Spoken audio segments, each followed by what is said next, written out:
آج محترم عمران خان صاحب کی تاریخ تھی جو چیف جسٹس اسلام آباد ہائی کورٹ کی ڈویژن بینچ کے پاس لگی ہوئی تھی.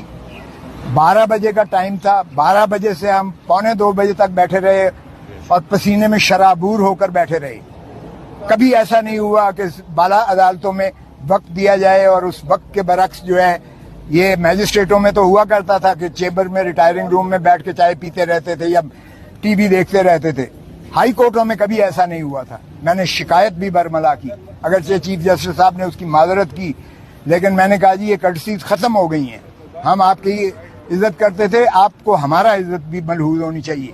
ہم پسینے سے شرابور ہو کر جو ہے یہاں 2 گھنٹے سے بیٹھے ہوئے ہیں اور آپ نے جو ہے ٹائم دے کے ابھی نہیں آئے. اور پھر میں نے ان کو بتایا کہ خان صاحب کے ساتھ یہ ایڈیشنل سیشن جج جیل میں گیا ہے انسپیکشن کرنے کے لیے, اور اس نے لکھا ہے کہ خان کے کمرے کے باہر جو ہے وہ لگا ہوا تھا کیمرہ لگا ہوا تھا, جو ان کو نہانے کی جگہ اور جو ان کو انخلا کی جگہ تھی وہ کھلی تھی. یعنی شرمناک جو ہے, شرم آنی چاہیے ان کو کہ ایک کوئی بھی ہو, سابقہ وزیر اعظم ہو یا کوئی بھی پریزنر ہو, کیا اس کی آپ اس طرح سے پرائیویسی میں کیمرے نکال کے اس کو نہاتا دیکھیں یا وہ اپنا انخلا کے لیے جائے اور آپ اس کی جو ہے اس طرح سے تصویریں کیمرے میں دیکھتے پھریں. یہ آج تک نہیں ہوتا دنیا میں, یہ ہو رہا ہے عمران خان کے ساتھ. اور پھر اس نے کہا کہ ایڈیشنل سیشن جج نے رپورٹ دی ہے جو میں نے آج پیش کی ہے اس عدالت میں, عدالت عالیہ میں, اور اس نے کہا ہے کہ انہوں نے مجھے شکایت کی تنگی کی ساری. اب اندازہ کیجئے گا حکومت اس کو بیٹر کلاس دے رہی ہے. جو سزا ہے وہ سمپل امپریزنمنٹ ہے, مشقتی سزا نہیں ہے, سادہ سمپل امپریزنمنٹ ہے جو سزا دی ہے. اور اوپر تو رہا یہ کہ اس کو بیٹر کلاس دی ہے اس لیے کہ وہ اسٹیٹس کے مطابق دیتے ہیں. وہ سابقہ وزیر اعظم ہے اور ایسی جگہ پہ اسے رکھا ہوا ہے اٹک جیل میں جو جانوروں لائق بھی نہیں ہے جہاں رکھا جائے. تو یہ جو ہے میں نے اس کو دی ہے, بتائی ہے اس کو. اور کل میں نے خان سے ملنا بھی ہے اس لیے کہ ان کی طرف سے ایک ریکویسٹ آئی تھی کہ آپ ضرور پلیز ملیے گا. تو میں نے آج ان کو بتایا ہے, جو چیف صاحب نے اجازت تو دی ہے. آج جب شروعات ہوئی بحث کی تو وہ وکیل صاحب آ گئے ایک مدعی کی, پتہ نہیں اس کے لیے کون انتظار کر رہا تھا.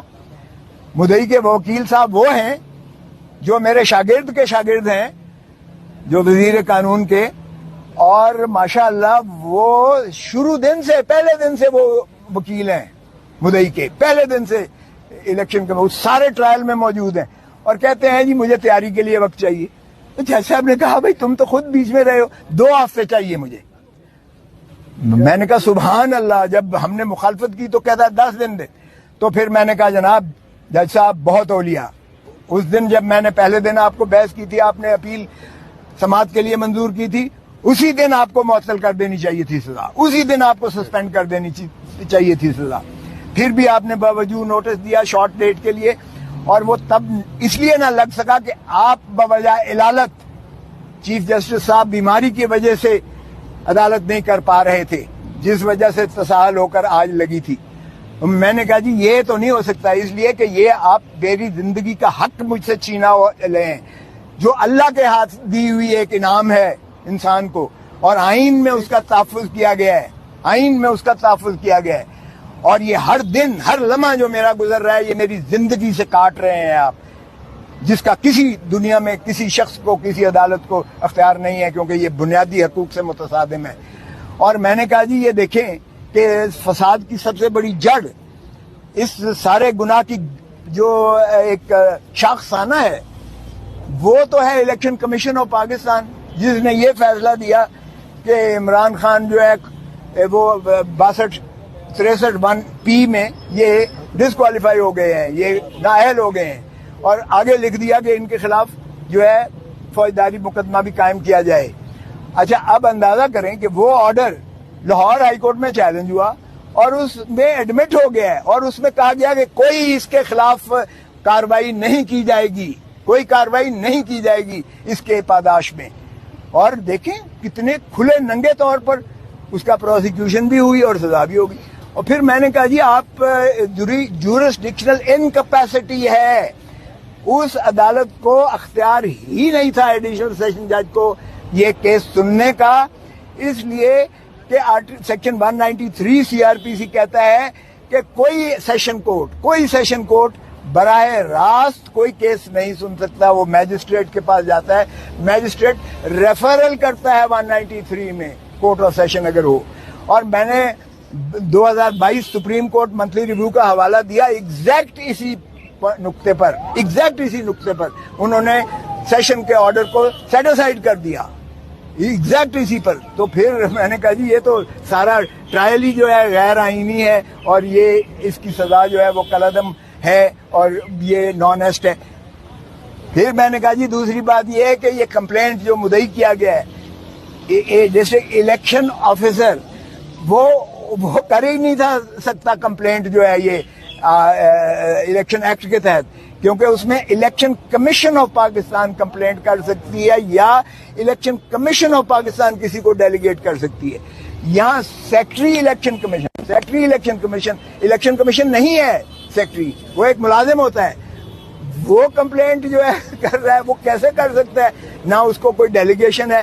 سیکٹری جو ہے وہ ڈسٹرکٹ الیکشن آفیسر کو دے رہا ہے اور ڈسٹرکٹ الیکشن آفیسر جو ہے کمپلینٹ کر رہا ہے. تو یہ کمپلینٹ ہی جو ہے انکمپیٹنٹ ہے، یہ ناقابل ہے، یہ ایک ردی کا کاغذ کا ٹکڑا ہے جس پر کوئی کارروائی نہیں ہو سکتی تھی.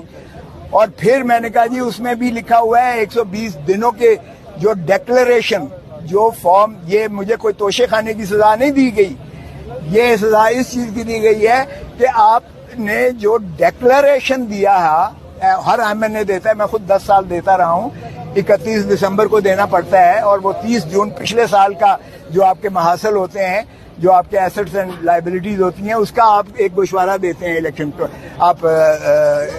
Commission of Pakistan.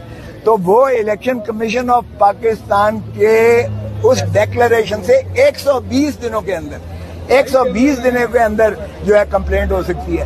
یہاں تو کئی سالوں کے بعد کمپلینٹ ہو رہی ہے، تو یہ زائد المیعاد بھی ہے. تو میں نے کہا جی میرٹ کو بھول جائیں، میرٹ بھی